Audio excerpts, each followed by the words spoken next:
Assalamualaikum warahmatullahi wabarakatuh. Yang saya hormati Bapak Asif Azafi selaku dosen mata kuliah pembelajaran sejarah kebudayaan Islam.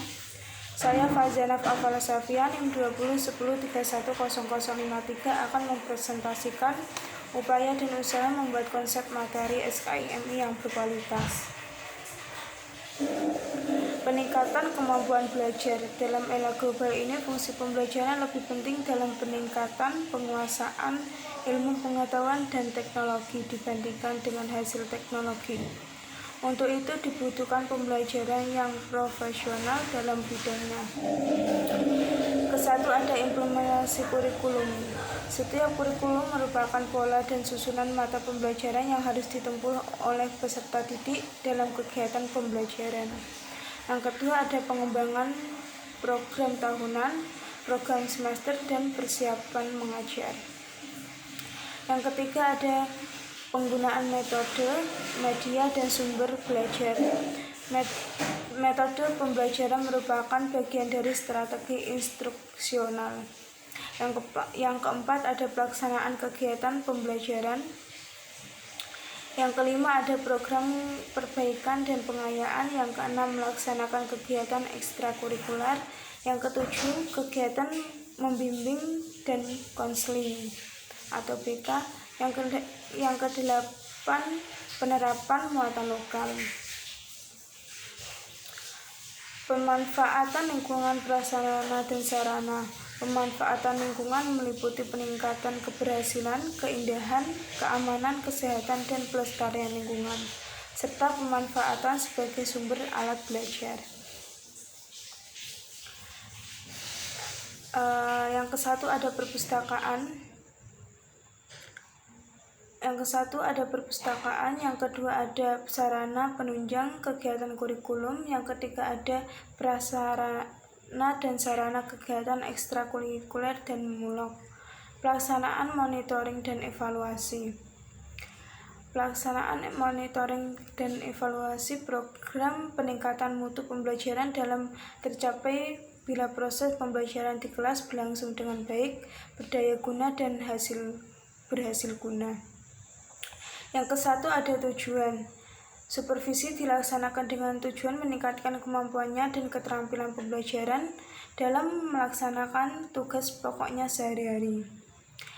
Yang kedua, ada sarana. Pelaksanaan supervisi oleh pengawas meliputi yang kesatu, kepala sekolah, dan yang kedua, pembelajaran mata pelajar.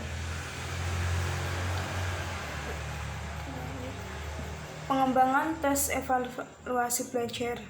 Yang kesatu, ada mekanisme tes dan evaluasi belajar. Yang kedua, ada kemampuan pendidik atau guru mengelola tes dan evaluasi belajar. Yang ketiga, ada prinsip-prinsip penilaian. Hubungan sekolah dengan masyarakat. Hubungan sekolah dengan masyarakat perlu dibina dan dikembangkan secara terus-menerus, yaitu yang kesatu, ada hubungan sekolah dengan orang tua dan peserta didik.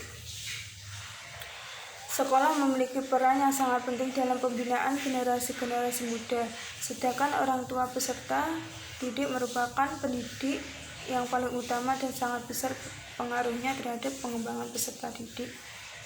Ada hubungan sekolah dengan instansi terkait. Sekolah perlu membina hubungan timbal balik dengan instansi.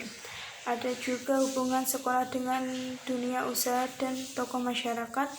Dan yang terakhir, hubungan sekolah dengan lembaga pendidikan lainnya. Kompetensi dasar dan sikap yang perlu dimiliki pendidik atau guru. Dalam melaksanakan proses pembelajaran, seorang pendidik harus dimiliki sikap dan kemampuan. Yang kesatu, ada menguasai kurikulum dan perangkat pembelajaran. Kurikulum merupakan pemandu dalam kegiatan pembelajaran, pelaksanaan, dan hasil yang akan dicapai. Yang kedua, ada penguasaan materi bidang studi. Pembelajaran atau seorang guru adalah tempat pembina ilmu bagi para peserta didik. Sebagai seorang pembelajaran tentu harus dapat membantu perkembangan peserta didiknya.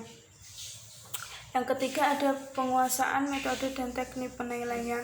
Yang keempat ada komitmen atau pencitraan pendidik atau guru terhadap tugasnya. Dan yang kelima terakhir ada disiplin. Materi selanjutnya penyusunan program dan penyusunan perangkat administratif pembelajaran SKIMI.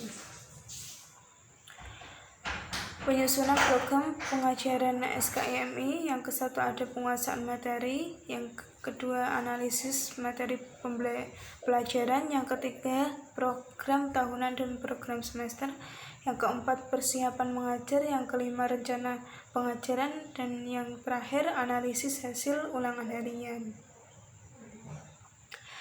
Penyusunan perangkat administratif pembelajaran SKIMI adalah kegiatan yang meliputi pengaturan perangkat program pengalaman belajar yang disusun untuk mengembangkan kemampuan siswa sesuai dengan tujuan sekolah dalam rangka tercapainya proses belajar mengajar yang efektif dan efisien. Kegiatan-kegiatan administratif program. Yang ke-1 ada penyusunan program, yang kedua ada kalender pendidikan, yang ketiga jadwal kegiatan belajar, yang keempat perencanaan belajar mengajar, yang kelima pembukaan tahun ajaran baru, yang keenam pelaksanaan kegiatan belajar, yang ketujuh pelaksanaan evaluasi, yang kedelapan layanan bimbingan dan penyeluruhan, dan yang terakhir penutupan tahun ajaran baru. Sekian presentasi dari saya, semoga bermanfaat. Terima kasih. Wassalamualaikum warahmatullahi wabarakatuh.